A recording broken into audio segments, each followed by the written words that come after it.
哥，你看我花10块钱买到猪肺。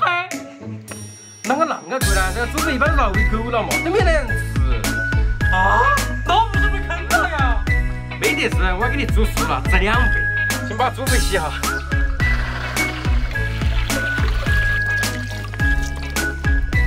我为啥猪肺没人吃呢？煮起来太麻烦了，很多人都不愿意吃它。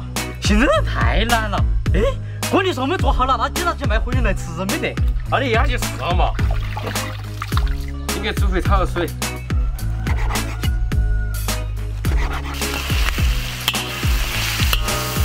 干锅猪肺吃锅。我想吃烤猪血管，你拿来吧。老板，吃饭了。哇，好吃啊！比外面饭馆都香。